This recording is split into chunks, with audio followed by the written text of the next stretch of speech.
juga lah. Okay, kemudian for the next thing is before kita buat benda ni kan, kita buat yang tadi ni, alright, so these things, this lab yang you are gonna buat, so we also have things that we need to do. Okay, so this is the part second part. Contoh kat sini lah. So kat sini kita akan belajar how to install Flare VM. Okay. Alright, so okay, tak boleh sebut dekat website lah senang. Okay, so kita akan buat installations of Flare VM. Okay, so Flare VM ni adalah virtual machines yang normally digunakan lah untuk reverse engineering because of we already have a few software, okay, yang boleh digunakan lah, yang normally been used for reverse engineering. Okay, as we can see that we have this malware.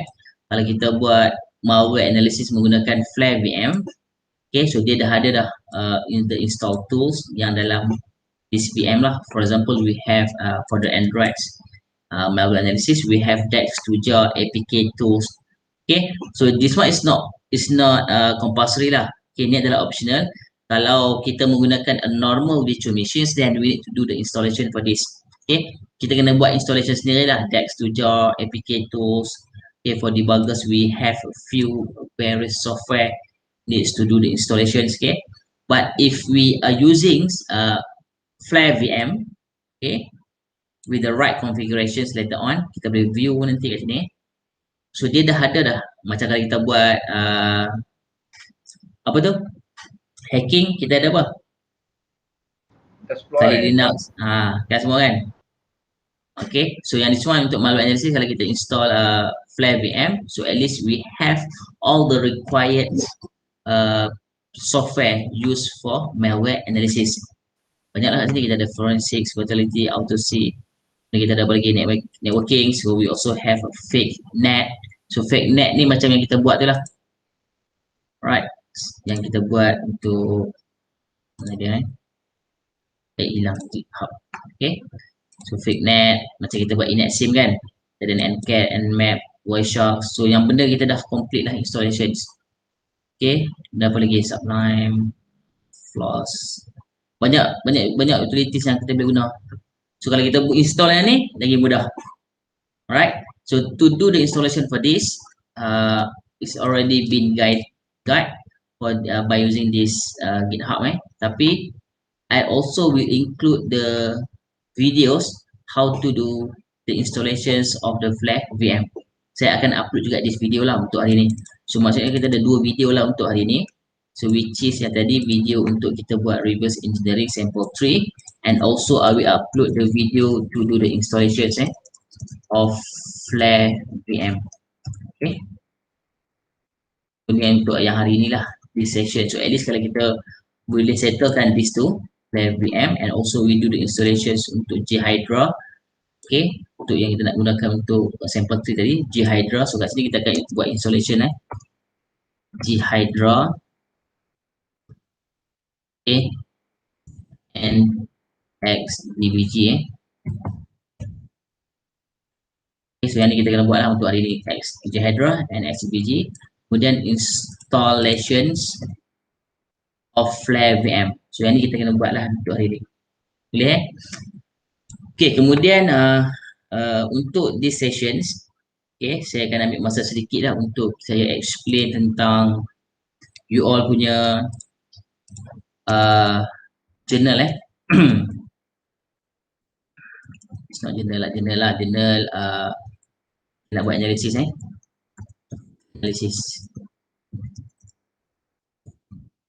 right. So dekat sini kalau kita masih lagi ingat dia punya carry marks for this, for the journal analysis ni, kita ada lebih kurang 20% lah. Betul tak? Ke saya silap? 20% Okay, untuk journal ni kita ada 20%, yang mana you all kena buat analysis of the journals and come up with your own journal format lah. Okay, so dekat sini I already decided to do two tasks. Ada dua task yang you all kena buat. So which is the first task equivalent to 10%, and the second task is 20% at 10% lah. Task 2.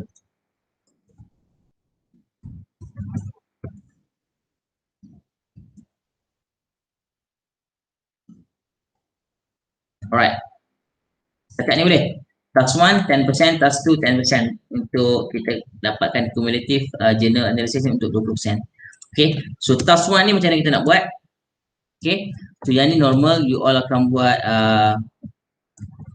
cari journal lah, journal yang on Scopus ataupun mostly kalau boleh saya prefer most on Scopus ataupun ACM, tak kisahlah. So journals kalau boleh Scopus lah, Scopus Index.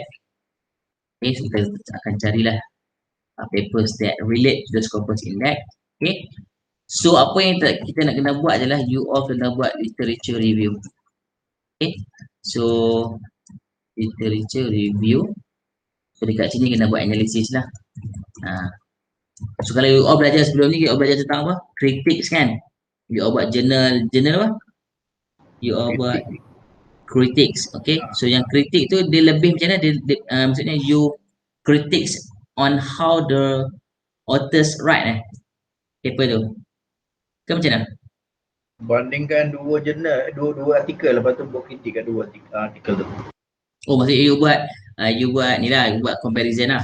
Tengok analysis, tengok comparison what is different between these two papers and so on lah, macam tu. Ya betul. Okay. Alright, so sama kalau macam tu lebih kurang sama lah, sebab saya ingatkan you all buat critics ni macam you all tengok you kritik apa yang ditulis kan. Okay, sebenarnya lebih kurang lah kritik ataupun analyse kan. You analyse what has been write by the authors. Okay, cuma untuk kita punya papers dekat sini, okay, saya perlukan kalau boleh you all akan buat analisis berapa paper? Saya nak minta 5 paper. 5 banyak sangat. 5 papers. Macam banyak. Banyak. Alright, so kita buat 3 lah, 3. 2 macam sangat. 3 paper. Maksudnya 3 paper ni jangan salah faham macam nak kena hasilkan 3 paper, bukan. Okay, you download 3 papers. Okay, cuma kat sini saya perlukan simple je papers dekat sini. Alright, so papers dekat sini tak boleh sama lah. Okay, so kita ada lebih kurang dalam 7 orang. So means that we need to have 21 different papers. Okay, so papers ni nak relate dengan apa? So basically can be anything that relate to malware ataupun malware analysis or reverse engineering. So scope dia luas ni kalau ikut kat sini. Okay, so 3 papers, setiap seorang student 3 papers, and then these 3 papers should be different between others. Okay, so maksudnya kita akan ada lebih kurang 21 different papers. Alright, so papers ni scope dia luas, can be any papers that related to the malware analysis or reverse engineering. So kalau nak mudah, you ambil scope yang sama lah. So 3 papers tadi, kalau boleh these 3 papers should be in the same scope ataupun in the same area. Okay, setelah scope yang sama ataupun area yang sama. Sebagai contoh katakanlah contoh yang pertama, you ada papers yang berkaitan dengan Android malware analysis. Okay, so paper yang kedua dengan paper yang ketiga also needs to be within the same areas. Okay, cuma mungkin paper yang pertama tadi tu dia study on Android. Okay, paper yang kedua mungkin dia study macam mana the analysis has been done in the Android. Lepas tu mungkin techniques or methods, tapi dia punya scope and area mungkin within the Android malware. Okay, ataupun kalau kita nak buat Android malware, mungkin kita nak buat fokus kepada methods or techniques ataupun dia punya frameworks. Okay, so frameworks for malware analysis, mungkin you nak fokus kepada dynamic analysis. So 3 paper tadi yang you cari should be within the same areas. Mesti dalam skop yang sama, dynamic analysis. Bagi contoh lah. Jelas kat situ? 3 paper mesti dalam skop yang sama, and then 3 paper tadi tak boleh sama dengan rakan-rakan yang lain lah. Okay. Kemudian dekat sini apa yang kita nak kena buat? So dari sini you all kena buat literature review lah. Literature review. Okay, sama juga macam you all buat review paper yang sebelum-sebelum ni. You all kena faham lah what has been right for each papers. Okay, so kena faham lah apa objektif of that papers. Okay, apa objektif papers tu. Okay, dia dari segi dia punya objektif. Okay, paper 1, paper 2, paper 3 tadi tu, even though they have the same area, they are within the same areas, tapi mungkin objektif dia berbeza ataupun sama. You tengok lah. Okay, kemudian dari segi dia punya methods. Okay, method ni penting sebab kita nak fahamkan okay, mungkin paper 1 dia punya objektif macam ni, walaupun objektif for paper 1, paper 2 and paper 3, let's say we have the same objektif. Katakanlah awak jumpa paper tu, and then paper yang pertama, kedua, ketiga memang dia buat the same things. Dia punya objektif is the same. Untuk study bla bla bla kan, untuk study how the obfuscation technique has been done inside Android malware. Okay, macam mana malware, Android malware dia apply dia obfuscation technique, for example. Okay, so objektif mungkin objektif for paper 1, paper 2 and paper 3 is same, lebih kurang sama paper dia. Okay, tapi in terms of methods that has been done by all the authors, mungkin paper 1 dia punya methods dia berbeza.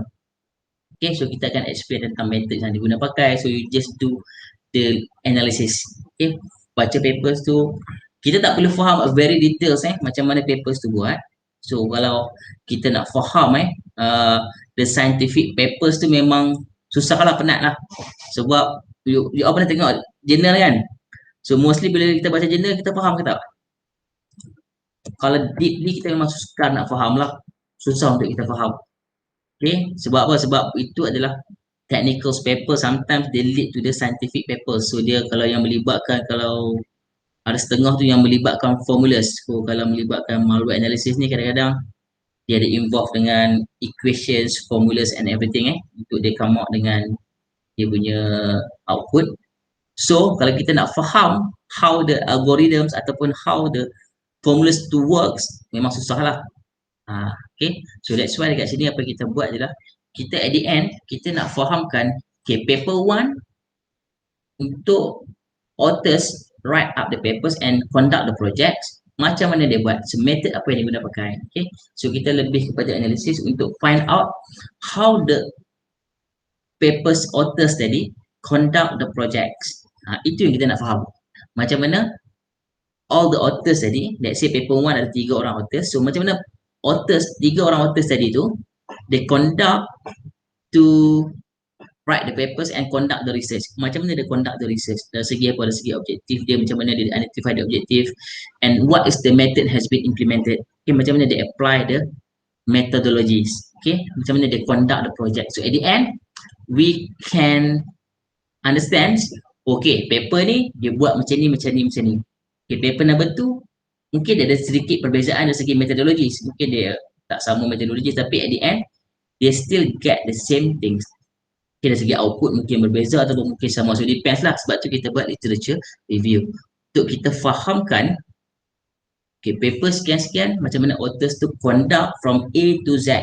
Tapi mungkin kita takkan faham apa framework yang dia guna pakai. Okay, sebab yang tu dah melibatkan terlampau details. Yang tu kita kena kaji lagi lah.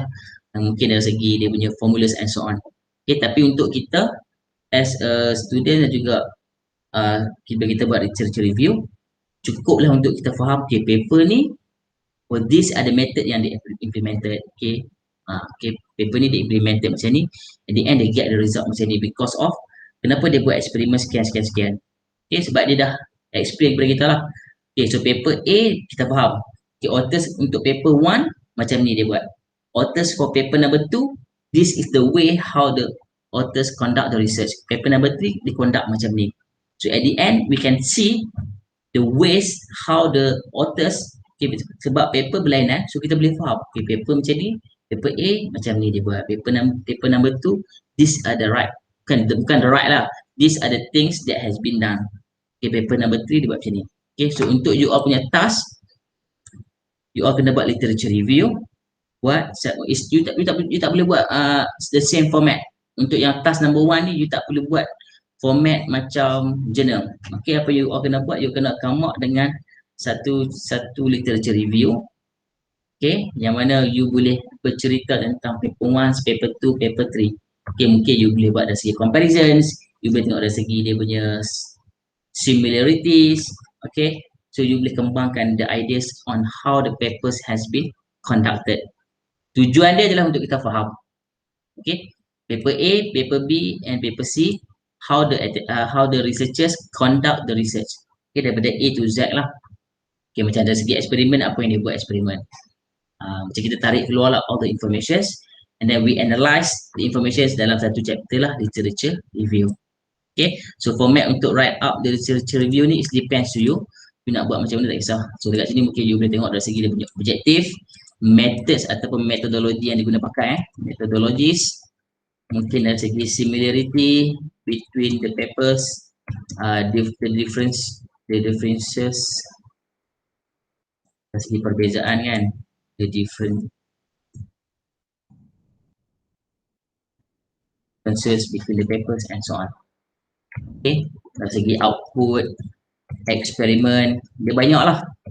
Ada setengah paper yang ada eksperimen, ada setengah paper tak buat eksperimen. Okay, dia buat more on surveys and so on. Okay, boleh kat sini? Nak cari paper tahu kan? Boleh.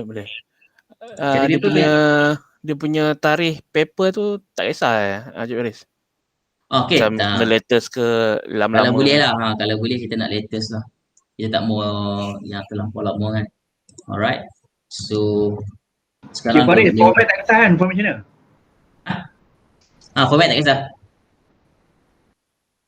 Format tak kisah, saya bagi open lah sebab yang ni kita nak buat literature review. Maksudnya task number 1 ni format tak kisah, tapi task number 2 nanti mungkin you all kena follow standard lah. Mungkin pakai IEEE punya standard. Sebab kita more engineering, so kita akan pakai IEEE format lah. Apa yang ni saya akan bagi kali nanti dia punya format. Okay, format paper kan, kita akan pakai IEEE lah. Tapi untuk yang task number 1 ni sebab dia 10%. Okay, so task number 2 10% juga. Alright, so task number 1 ni you buat dari segi dia punya macam you buat analysis. So there is no format for this one. So you just can use a chapter number 2 kan. Dah belajar tentang kelas literature review kan. Macam mana you nak buat papers. You can use your previous punya kelas macam mana you buat lah literature review ataupun analysis. Dalam kelas yang sebelum ni you boleh pakai lah, boleh apply lah. Cuma task number 2 nanti ni kena buat menggunakan IEEE format. So everything that you learn from this, kalau nak mudah you menggunakan benda yang agak atas ni, you buat menggunakan format. Okay, so yang tu kan jadi task number 2 lah. Ataupun kalau nak buat yang baru pun boleh, tak ada masalah. So task number 2 ni basically kita nak ajar macam mana kita nak write menggunakan IEEE format. Dia punya objektif untuk task number 2 ni lah, untuk kita buat paper lah. Okay, untuk kita create the papers. Okay, create journal ataupun create journal.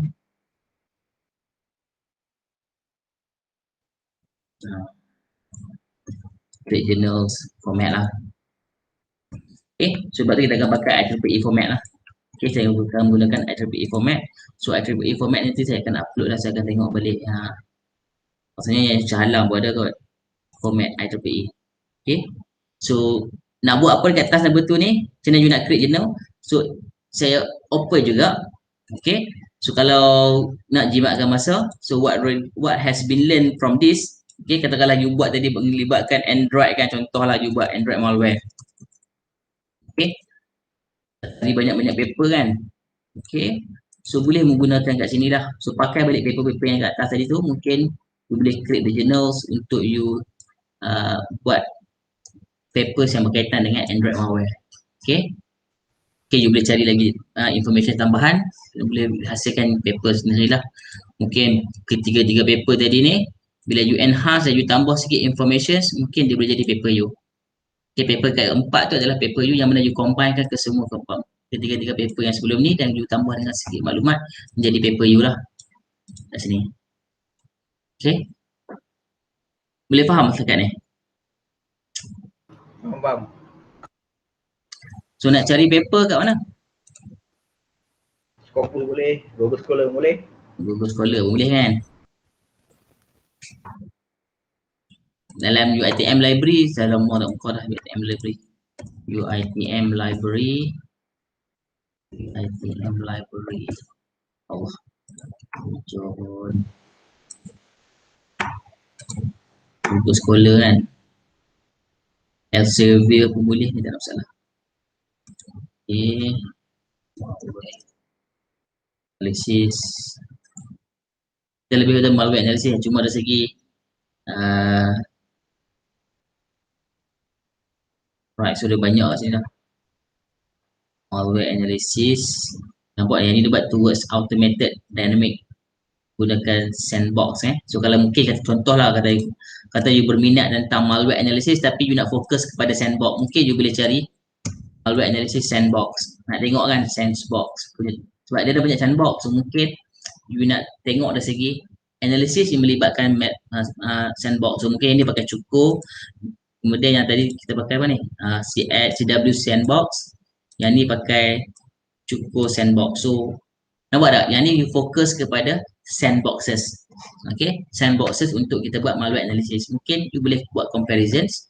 Okay, paper ni berkaitan cukup sandboxes. Alright, so apa yang dia buat kat sini? Okay, so yang ni pakai UiTM lah. Kalau you dah tahu tajuk dia, mungkin you can find using UiTM punya publisher IEEE kan. Dia IEEE. Kalau nak download tak boleh kan? Kalau setengah tu boleh download. Kalau tak boleh download, you pakai UiTM je lah.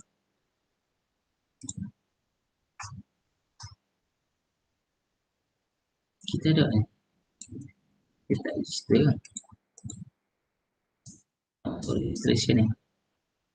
Kat mana nak login? Saya pun lupa dah. Kat mana login ni? Ni load. Easy access account.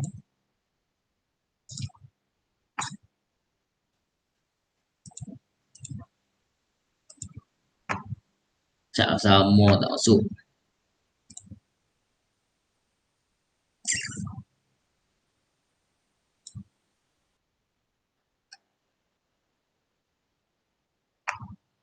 Dia tukar dia punya layout. Hari tu dekat kan.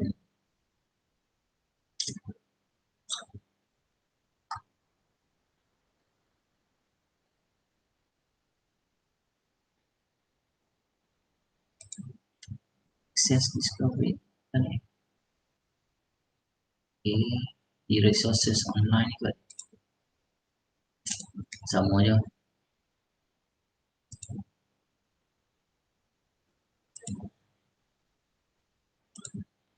Sini tak boleh download ni. Boleh kan?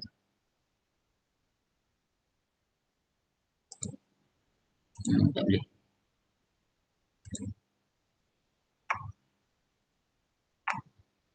Ini kita tengok balik saya pun tak ingat dah cari dia jalan. Dia dekat edoh dia ni. Macam mana Oh tak boleh, hari tu boleh. Open. Mungkin ada sesuatu yang boleh, sesuatu tak boleh kan? Tengok balik. Tak masuk ni. Tak sign in. Tapi ada yang boleh buka, ada yang tak boleh buka. Okay, so kena tengok boleh lah. Cari paper yang boleh lah, kalau tak boleh, cuba cari kat tempat lain.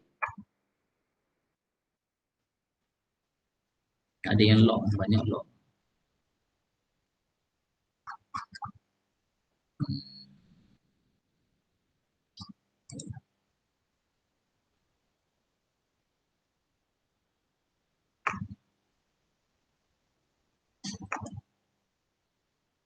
Ya, saya pun tak sure kenapa banyak lock dah sekarang ni. Tapi kalau ikut kat sini, dia tak login ni. Sepatutnya UiTM. Tak tahu kan UiTM tak bayar. Sir. Yup.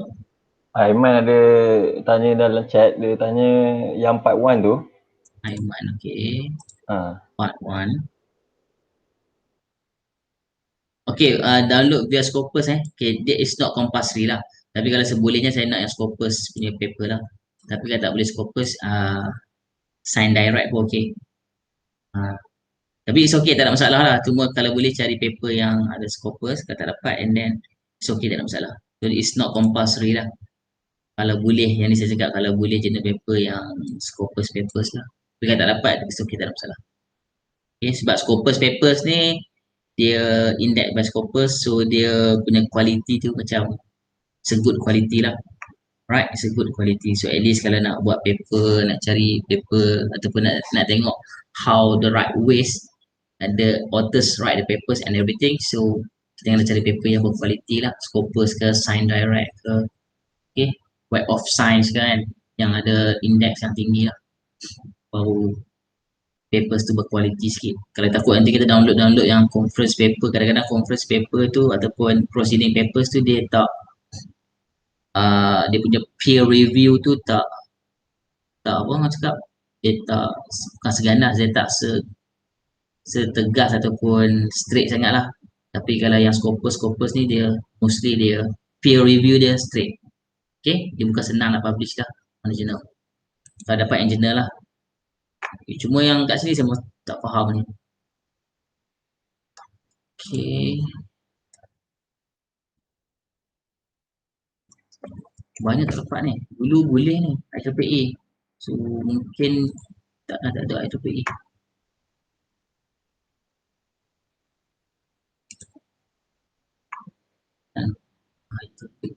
Tak payah.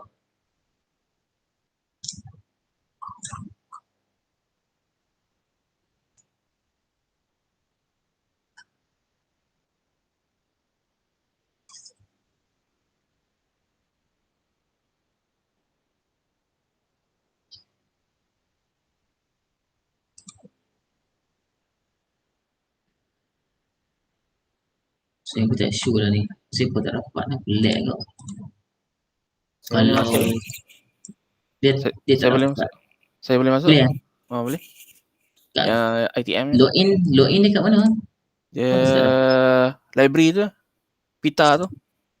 Peter, sekali lagi saya buat. Ni ada library kan. Dia sepatutnya boleh login kan. Boleh. Kita kena masukkan kita punya ID apa nama? Kita punya username and password ni kan. Dia login dia. Dia dah login kan kan? Easy access account. Betul kan? Betul. Cuba jap balik buka IEEE ke apa? Itulah IEEE. Ambil yang bawah atas. Atas. Agak sini. Kena login lagi kot. Okay, kena login dulu. Dulu dia tak macam ni, dia cantik sikit. Dia kat tepi belah kanan bawah ni. Hello. Kan buat IC je kan? Online database.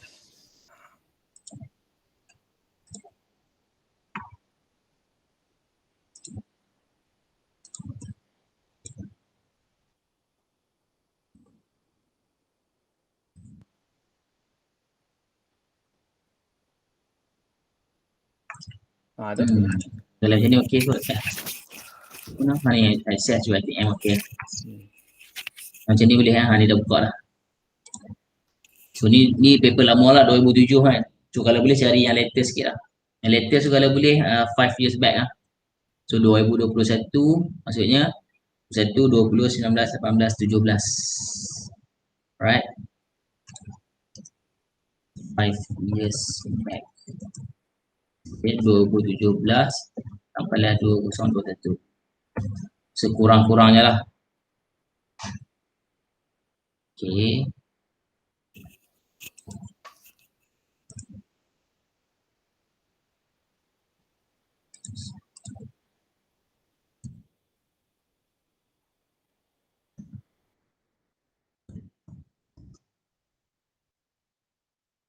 Okay, so masuk kat sini 20% sepatutnya complete lah. Alright, so kalau you all buat yang this one 20% ni dia dah cover lah 20%.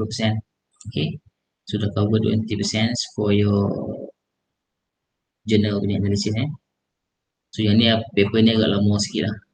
So, cuba kita cari paper yang latest sikit. Okay. Analysis.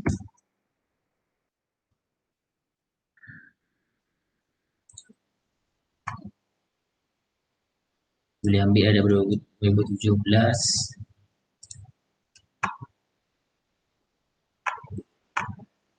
Pada 2021 kan.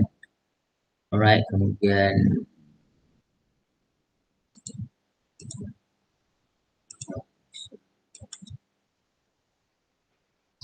so kalau ambil kan, ambil journal boleh. You spesifikkan lagi pun boleh lah ambil journal. So ini ada paper on journal lah. Okay, yang ni mobile, malware and anti-malware. Dynamic analysis. Okay, yang this one untuk IoT. Let's say kita lah you nak buat IoT, you nak fokus more on IoT. Pun boleh ambil paper macam ni. For IoT malware sebagai contoh. Okay. Kemudian cari lagi lah yang relate dengan IoT. Okay, so yang ni Android ni. Sama Android. Okay, so yang ni melibatkan Android. Kalau nak fokus on Android pun boleh. So maksudnya kita fokus kepada bahagian ataupun skop yang sama. Okay, cuma nanti you all kena buat cross check dalam group masing-masing lah. Okay, dalam group make sure tak sama paper. Kalau yang ada yang nak fokus on this, cari yang lain lah, banyak lagi. Okay. So jangan pakai topik ataupun paper yang sama. Right, so let's see yang ni kan.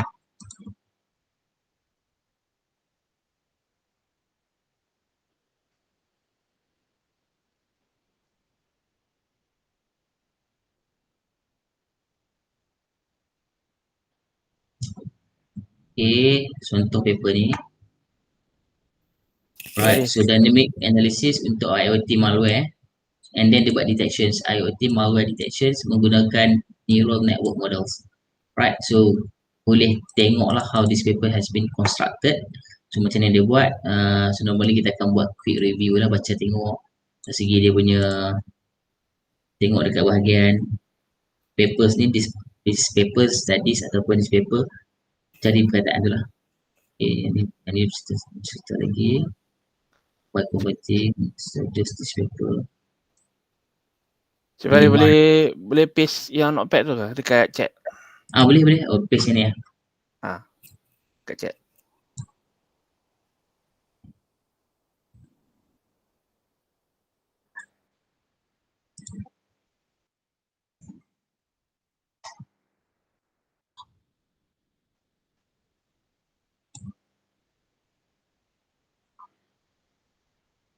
Yang ni memang melibatkan IoT ni. So tengoklah paper dia propose about this, the papers propose, they propose dynamic analysis for IoT. Okay, so dia bagi nama dia sendiri lah, dynamic analysis IoT malware detection. Dia bagi nama dia sendiri lah. So kita akan tengok lah macam mana paper ni buat, macam mana dia propose this technique, macam mana dia propose dia punya methods of dynamic analysis. So apa yang dia buat, apa yang dia tambah, macam mana dia buat method tu lah. Okay, so kita akan tengok lah apa yang dia buat. Alright, scheme ni kan macam ni nampak. So yang ni dia explain about dia punya frameworks. Okay, macam mana dia buat. Dia create data sets. Dia have a sample of malware and benign software. So basically the general malware detection process macam ni. So dia akan buat debugging, feature extractions, feature selections, dia buat classifications, detect. Tapi apa yang dia enhance, okay, dia buat macam ni lah, debugging, dia tambah dari segi bahagian macam ni. So instead of general feature selection and classification ni kat sini, kalau yang untuk general macam ni, dia buat feature selection and classification. So for the proposed framework for these papers, apa yang dia buat, dia enhance the process of feature selection and the process of classifications. Yang mana untuk these two process, apa yang dia buat, dia apply neural networks model.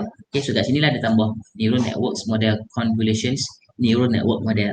Tapi macam mana exactly how the neural networks works, model tu works secara detailnya, yang ni tak apa, it's okay, yang ni tak perlu kita faham selampau detail lah. Cuma apa yang kita faham, dia tambah satu methods menggunakan neural network. So untuk smart lagi lah. Okay, so dekat sini at least kita boleh tengok, okay, oh maksudnya instead of dipakai yang general, they apply neural network dekat bahagian feature selection and classification. They apply neural network. So kalau kita dah faham okay, dia boleh apply neural network. So apa lagi yang kita boleh apply? Instead of using a neural network model, so mungkin ada model-model lain yang boleh digunakan yang sesuai kan. So kita boleh cari juga paper-paper lain. Ada tak paper-paper lain yang apply neural network lagi dalam detect the malware. So yang ni dia buat untuk IoT kan, dia buat untuk IoT. So kita boleh faham paper ni dia apply neural network dalam IoT. So at least kita boleh juga find out papers, ada tak yang papers lain yang apply neural network dalam malware detections selain daripada IoT. Mungkin dekat dalam Android punya environment, so mungkin dalam tempat-tempat lain lah yang kita boleh apply. Ataupun mungkin instead of using a neural network, so mungkin ada tak model yang lain. Mungkin kita boleh apply menggunakan AI, artificial intelligence and so on. Okay, so dekat dalam IoT dia apply neural network. So mungkin selain daripada neural network, kita boleh apply others model. Contoh macam tu lah. So bila kita dah buat papers punya review ni, at least paper A, paper B, paper C, kalau kita buat lagi banyak paper review, then kita akan dapat idea lah. Oh mungkin untuk kita punya project, kita boleh enhance menggunakan method daripada paper A, tetapi kita apply dekat environment dalam paper B. Faham? So paper A buat lain, dia pakai model ni. Paper B dia pakai model lain tapi environment ni. Okay, so mungkin kita boleh ambil ideas from paper 1, paper 2, paper 3, jadikan kita punya paper. Maksudnya mungkin kita boleh apply model dalam paper A, kita apply dalam environment paper B, mungkin teknik and method kita gunakan paper C punya method. Contoh macam tu, kita combine at the end, kita dapat paper yang ataupun idea for our paper. Okay, so kalau nak faham ni memang tak faham lah kan. So that's why saya cakap tadi, kalau ada formula soal ni kita tak perlu nak faham terlampau details lah. Cuma kita faham, okay, dia apply neural network dekat bahagian mana? Bahagian selections and classifications. Okay, so apa method yang dia buat lah. So kita boleh tengok secara general. Tak perlu very details on the process macam mana dia implement formula ni. Nampak kalau nak ikut formula ni memang kita agak suka nak faham lah. Sebab benda ni technical ataupun analysis yang dibuat oleh researchers. Okay, tapi cukup untuk kita as a researcher kita faham, okay, paper ni dia apply neural network. So kita dah faham lah, dia apply neural network. Boleh rupanya dia apply neural network, tapi dia hanya apply dekat bahagian selections and classifications. So kita tengok lah, kalau dia apply these two, apa yang berlaku. Mungkin dari segi detection rate bertambah atau berkurang. So kita boleh tengok lah. So yang ni dia buat comparison between benign and malware program. Okay, dari segi dia buat evaluation juga, dari segi eksperimen dia buat evaluations, performance evaluations untuk dia check accurate atau tak accurate dia punya detections. Okay, so dia adalah dia punya parameter, dia punya size. So dia menggunakan sensor untuk IoT. Okay, so kalau kita nak faham very details about this formula memang tak lah. So at least kita cuma get the ideas how this papers has been conducted. So kita ada paper apa lagi tadi? Satu. Saya lagi paper.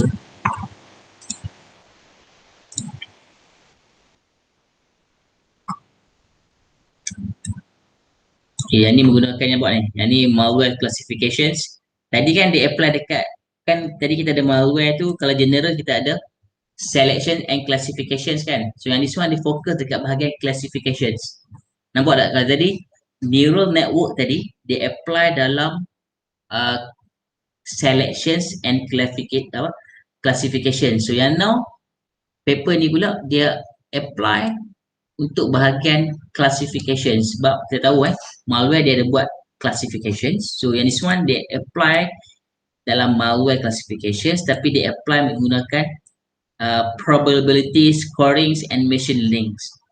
Nampak? So they apply these two melibatkan probability scorings and machine learning. Okay, kalau kita nak faham yang ni, of course dia akan involve dengan mathematical formula, statistik lah. Kalau tengok macam ni pun kita dah faham lah. Okay, nampak tak? X classifier dia masih lagi menggunakan CNN. Okay, cuma agak sini dia ditambah lagi lah. Kalau untuk D, dia akan menggunakan machine learning. Okay, tapi at least this paper will give us the ideas macam mana the process has been, this paper has been conduct. Okay, so apa yang dia buat, apa yang dia enhance, apa yang ditambah. So ditambah dekat bahagian classifications menggunakan machine learning. Okay, So kita nak dapatkan dia punya tu je, dia punya informations. So kalau melibatkan malware analysis and so on ni, memang dia menggunakan formula matematik lah, sebab dia nak dapatkan detection rates and so on.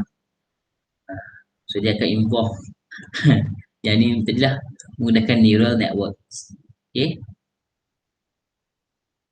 banyak formula lah kat sini, tapi tak perlu nak faham formula ni, sebab yang ni adalah formula yang kita tak involve. Tapi cukup untuk kita faham lah, kata dia menggunakan this kind of things. So at least nanti bila kita get the ideas, okay, kalau kita nak buat, okay, kita boleh menggunakan our own programming ataupun our own frameworks ataupun our own approach. Okay, ada soalan dah sekarang ni? So yang ni melibatkan mathematicals juga.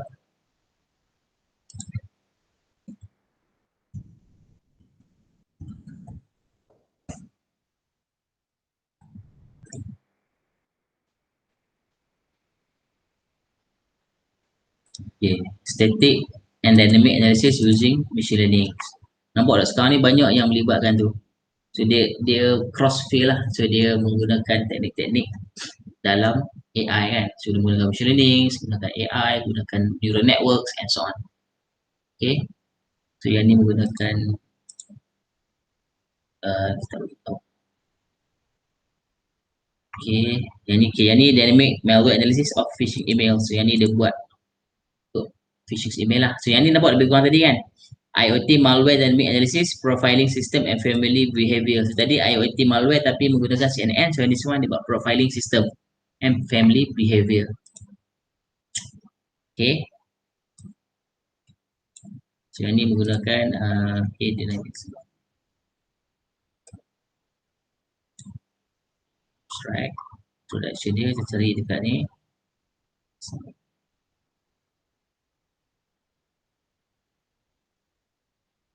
The main aim of the malware are to gain access.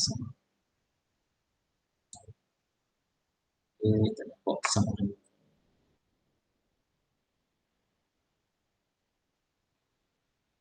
So kat sini ayat lah, machine learning is applied on this dynamic features combination. So instead of empat tadi ni, bila kita buat dynamic analysis, normally dia ada 4 types of dynamic features yang kita gunakan lah dalam dynamic analysis. Kita tengok on registries, DLLs, API and summary information. So apa yang dia buat dekat sini adalah, paper ni aim dia adalah untuk dia analyze executable boundaries and then dia akan apply kan machine learning, okay, on this dynamic features combination. So kita tahu tadi ada 4 dynamic features.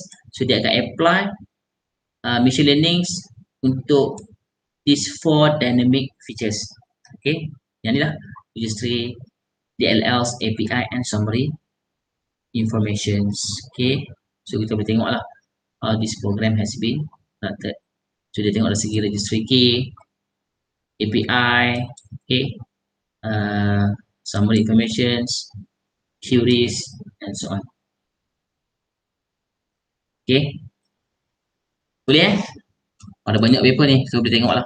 Cari cari yang kita punya scope yang sama ataupun area yang sama. Boleh? Ada soalan sekat ni? Sekiranya kalau soalan, macam IoT lah tu? Yes. Maksudnya Yang scope tu. kalau Kalau yang nak buat. static dengan dynamic tadi tu? Okay, dia tak kisah. Dia ikut kita lah. Katakanlah awak nak fokus on static and dynamic analysis. Contoh awak nak fokus on static and dynamic analysis, tapi awak nak fokus dekat mana?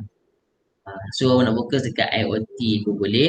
Katakanlah memang awak nak fokus dekat teknik static and dynamic analysis je, tapi awak fokus dekat teknik tu, faham tak? Dekat teknik itself, tapi tak kisah dekat mana IoT ke environment mana, tak kisah. So yang penting is up to you.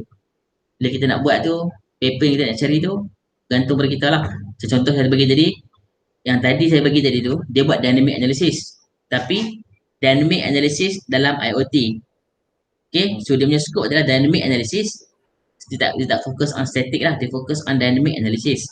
Okay, dynamic analysis and then dia fokus on IoT. So dia nak tengok, okay, first paper tadi mungkin dia apply neural networks untuk buat dynamic analysis. Yang second tadi menggunakan machine learning, contoh kan, machine learning. Yang ketiga tadi mungkin dia menggunakan tadi apa yang last tadi? Ni. Contoh profiling system and family behavioral analysis. So fokus dia adalah dynamic analysis untuk IoT, tapi dari segi dia punya method tu mungkin paper A pakai neural networks, paper B menggunakan machine learning, paper C menggunakan profiling system and family behavior. Tapi skop dia masih lagi dalam dynamic analysis untuk IoT. Okay? Okay, faham. Faham So contoh macam ni dynamic malware analysis of phishing email. So mungkin awak nak tengok dynamic malware analysis satu mungkin untuk phishing. So mungkin yang lain tu boleh cari lagi paper yang lain. Dynamic malware analysis bukan phishing email. Mungkin yang lain pula Trojan ke, spyware ke, something macam tu. Tapi awak punya scope adalah dynamic malware analysis. Kan? Kalau awak nak kecilkan scope lagi pun boleh. Mungkin dari segi phishing email tu nak tengok lah. Mungkin jumpa 2-3 paper yang berkaitan macam ni. Dia buat dynamic analysis tapi phishing email yang berbeza pun boleh. Maksudnya awak fokus dekat bahagian phishing email for dynamic analysis. Fokus bahagian phishing email tapi tengok mungkin paper satu phishing email dia teknik macam ni. Second mungkin dia buat analysis macam ni. Third, tapi fokus kita dekat bahagian phishing email. Ataupun mungkin awak cari phishing email macam mana kita nak buat analysis for phishing email. So mungkin ada yang involve dynamic analysis. Mungkin ada teknik-teknik lain, static analysis untuk phishing emails, mungkin dynamic analysis and mungkin yang lain. Tapi fokus awak adalah dekat phishing emails. Mungkin lah. So bergantung pada awak. Macam mana awak nak relate dengan paper-paper tadi tu. Tak ada masalah. Mungkin awak nak pakai teknik yang sama, environment yang berbeza. Mungkin environment yang sama, teknik yang berbeza. It's up to you. Macam mana you nak buat relationship between these three paper. Dia tak ada standard format lah. So mana-mana boleh. Okay, nak fokus dekat bahagian teknik pun boleh, nak fokus bahagian so yang ni dia fokus dekat bahagian malware terus, maksudnya dia fokus dekat bahagian phishing email. Mungkin phishing email pun ada orang buat analisis yang lain, mungkin dia pakai static analysis kan. Okay, awak jumpa paper yang berkaitan dengan static analysis untuk phishing emails. Apa lagi dia boleh buat?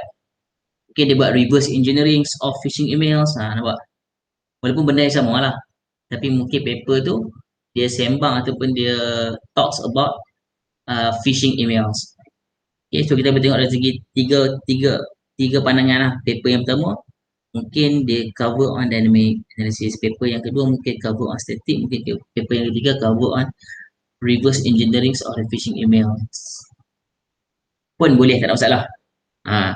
Bergantung pada you all lah macam mana nak buat relationship between these three papers. Dia mesti ada relationship, tak ada masalah. Scope yang sama, it's up to you. Alright, jelas Okay, boleh, kalau phishing saja tak boleh. Kalau phishing saja maksudnya mesti kena berkaitan dengan malware kan. Kalau phishing saja, phishing tu bukan malware kan. Teknik kan. Okay. Sini tadilah dynamic analysis on phishing emails. Dia still buat dynamic analysis, nampak? Still buat malware analysis. Tapi dia menggunakan phishing technique. Okay. Phishing ni dia bawa kita pergi tempat lain je. So dekat situ nanti still benda yang sama, nampak? Boleh, tak ada masalah. Saya tak ada isu lah. Saya tak straight sangat. Okay. Sebab benda ni at the end dia akan teach us on how to do the analysis. At the end, analysis je lah. Detection or prevention of phishing is possible ke? Boleh, tak ada masalah. Sebab nanti bila awak tengok bahagian detection ni nanti, bila awak tengok bahagian detection and prevention ni nanti, okay, walaupun dia tak ada kaitan dengan reverse engineering, tapi dia ada kaitan dengan detection. Nanti yang ni pun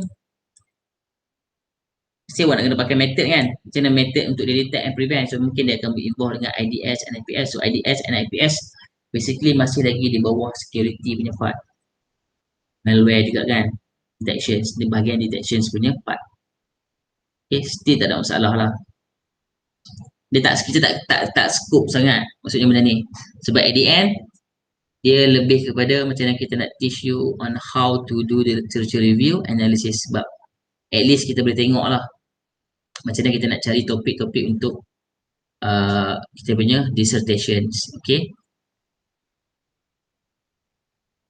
macam mana kita nak buat paper lah, paper macam mana kita nak analyse paper, Macam mana kita nak get the ideas, macam mana kita nak fahamkan the papers tu ditulis It's all about analysis. Okay. So that's why saya cakap di topik tu saya tak straight sangat lah.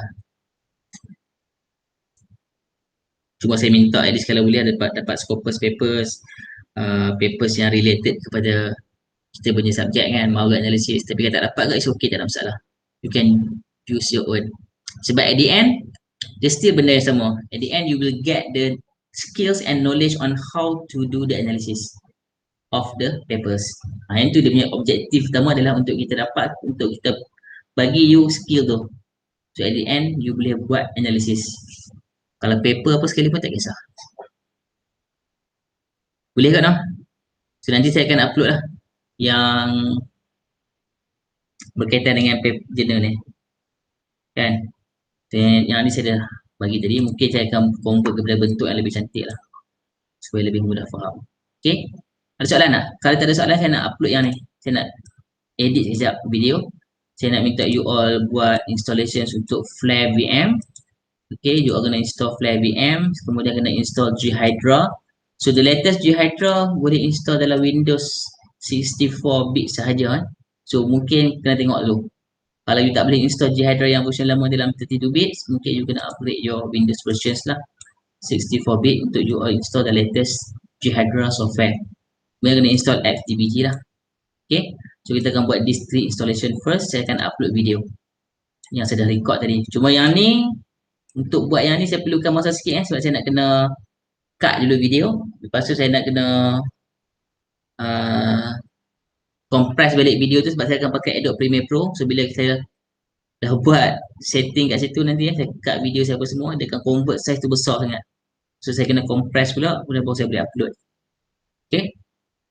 Cuma saya minta tolong video-video yang saya bagi kat sini yang kat sini adalah video yang macam official video So by the instructors, so dia macam ada copyright sikit lah.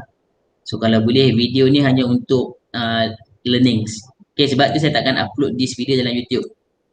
Okay, saya takkan upload video ni dalam YouTube lah. Saya akan upload dalam Google Classroom saja. So kalau you all nak download, boleh download silakan, tapi jangan share dekat open lah, public. Okay, takut nanti ada isu copyright ke apa kan. So gunakan untuk self learning. Okay, self learning. Boleh Boleh. Okay. So yang GHydra dengan SBBG tu, Yep. kita install dalam VMware Windows lah kan? Kita install dalam VM Windows, yes. Okay. Sebab nanti kita nak kena run dalam, kita akan ada sampel ni, malware ni kita akan install, kita akan letak malware ni dekat dalam VM lah. So that's why kita akan install dalam VM environment. Jangan install dalam Windows host kita sekarang ni. Sebab nanti kita nak run, kita nak run, kita nak analyze sampel malware tu. Takut nanti dia infect pula kalau install dekat host. So buat dekat dalam VM. Okay.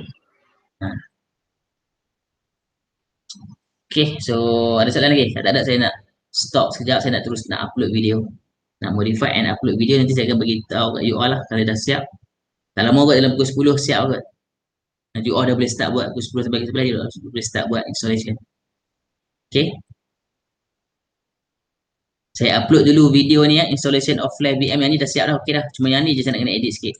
So sekarang ni saya akan upload terus ni dah. Installation of Flare VM. Mana kita punya kelas? Mana dia? Alright, ada soalan? Oh, lagi satu sir. Nanti. Yang journal kritik tu bila due? Apa? Journal kritik tadi, journal analisis tu dia punya due bila? Ya, yang saya bagi lagi satu lah, 1 minggu yang lepas you all kena submit lab kan. Kan you all kena submit lab, sekejap saya nak buka Google Classroom. Yang tu 19 bulan 6 kan? So 26 lah. A week after that lah, supaya taklah banyak nak hantar dalam tu masa kan. 19 kan tu. So mungkin a week after that boleh. Yang ni untuk task 1, bukan task 2 lagi, task 1. So kita akan buat berperingkat lah. Tapi minggu depan, minggu depan cuti kan. Minggu ni lah cuti. Boleh lah, 19, 26 boleh So ni untuk task 1, 26. So nanti mungkin task 2 tu dekat-dekat minggu ke-13 ataupun 14 lah. Okay. Saya set 26 sekejap lagi saya bagi dalam Google Classroom. Okay, so 26. Mana dia? Google Classroom, so view 26. 26 for June Task 1 task 2 nanti.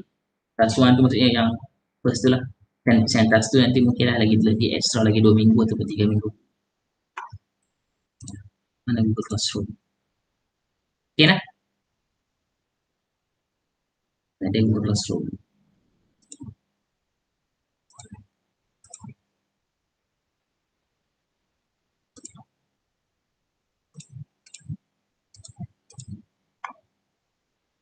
Okay, ada lagi soalan?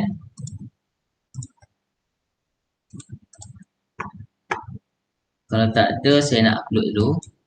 Sekejap mana 792.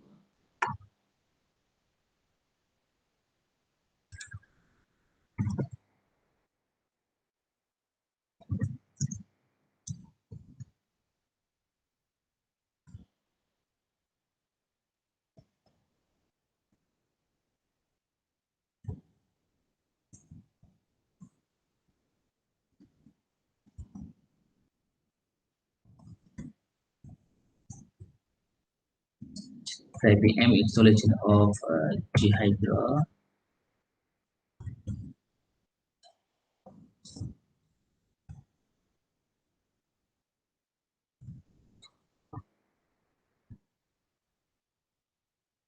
Bagus.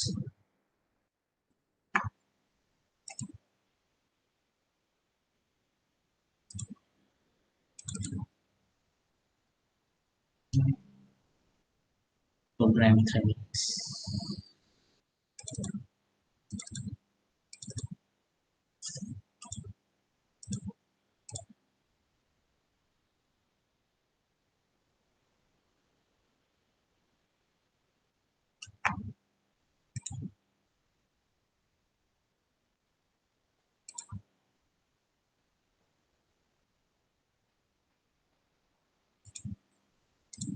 Okay, saya dah upload So yang ni installations of Flare VM. So video tak panjang, sekejap je. Okay. So nanti saya akan upload lagi satu video lah. Alright. Ada soalan? Itu. Tak ada tu.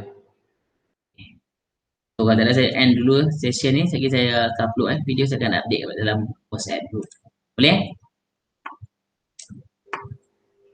So lepas ni kita orang kena masuk balik ke sana?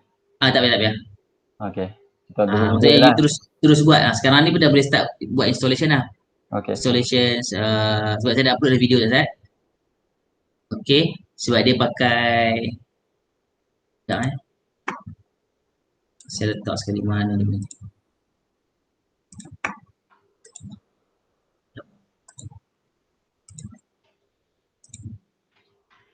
Download.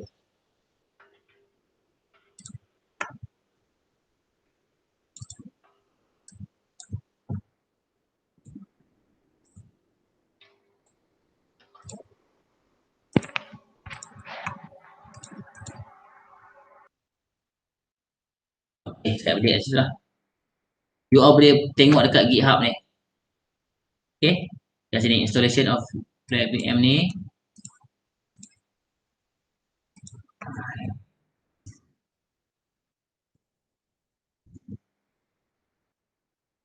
Okay.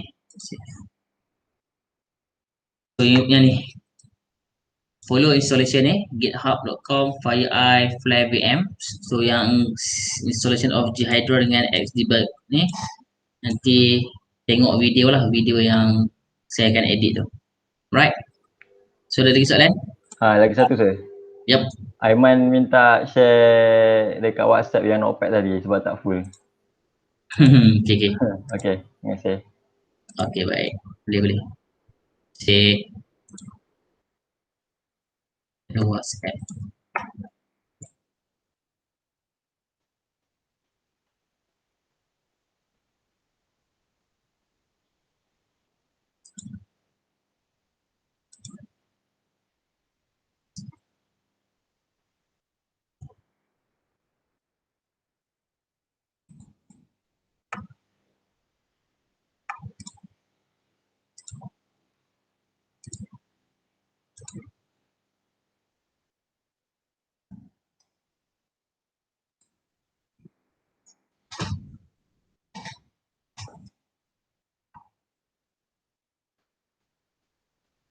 Okay.